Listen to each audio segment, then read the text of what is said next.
All right, so I'm going to talk about The Other Side of the Bridge.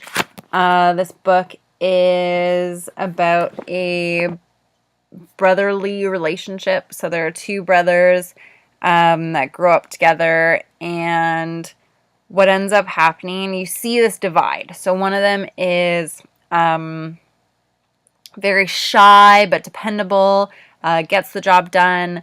The other one is this handsome brother who's moody, lives dangerously, constantly gets in trouble. And what happens is you see their journey and what direction they go. So, very much about not only the relationship, but kind of the idea of where we're fated to go. They're both kind of at this stage where they are put with a fork in the road, and they need to decide what they want to do next. So I find that it's a really good read for students in high school, especially because you're thinking of what you want to do, you're thinking of where you want to go after you graduate, and it's the same position that these brothers are in.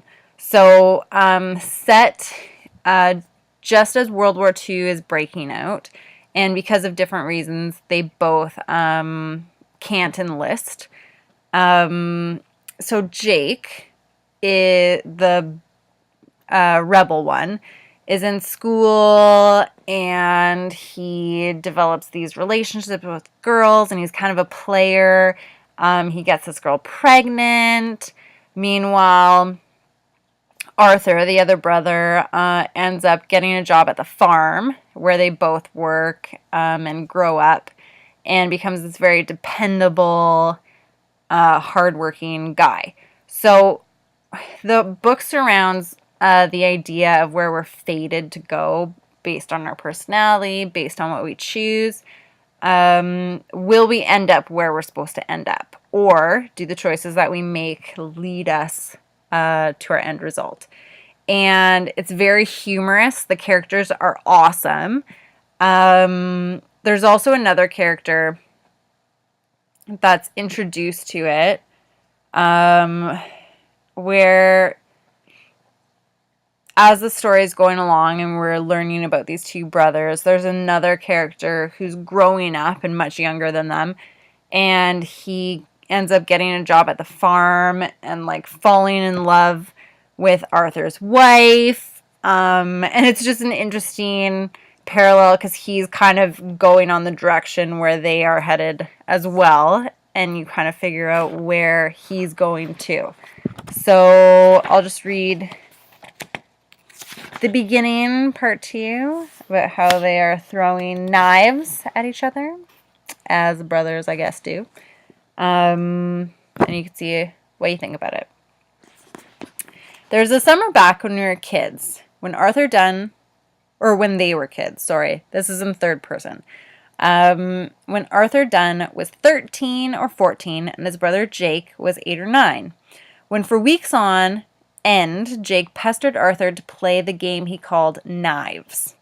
Jake had a great collection of knives at the time, everything from fancy little Swiss Army jackknives with dozens of attachments to big, sleek hunting knives with a runnel down one side for blood. It was the hunting knife that used to be in the game because, according to Jake, it was the best for throwing. Just once, okay? Jake would say, dancing around barefoot in the dust of the farmyard, tossing the knife from hand to hand like a juggler, leaping back quickly if it decided to fall blade first. Come on, just once. It'll only take a minute.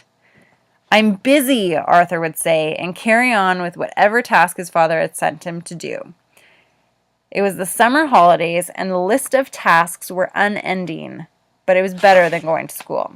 Come on, Jake would say. Come on, you'll love it. It's a really good game. Come on. I gotta fix this hinge. Jake had explained the rules of the knife game to him, and it was crazy.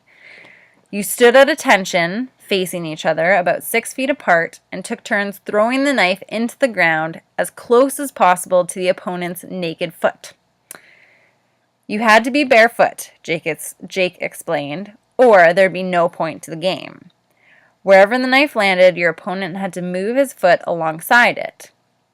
The idea was to make him do the splits, bit by bit, as slowly as possible.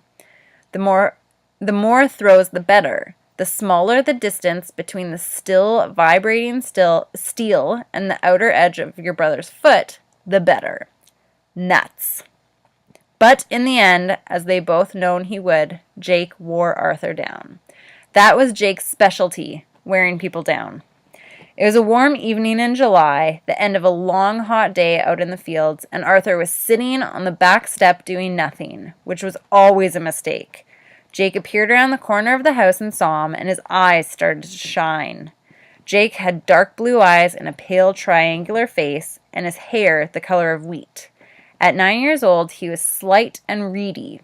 Frail was the word his mother used, and already good-looking, though not as good-looking as he would be later.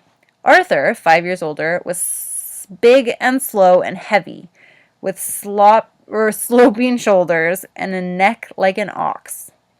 Jake had a knife on him, of course. He always did. He carried it around in a special sheath with its own special belt loop, so as to be ready for anything. He started badgering Arthur right away, and eventually Arthur gave in just to get it over with. So this book's really awesome. Follows years of their lives. It is something that you need to invest in the beginning. It carries you along really well, and you'll get really into it, but you need to give it that attention within the first chapters to really dive into it. It's a book for people who are interested in the story, but also interested in character development and relationships within characters.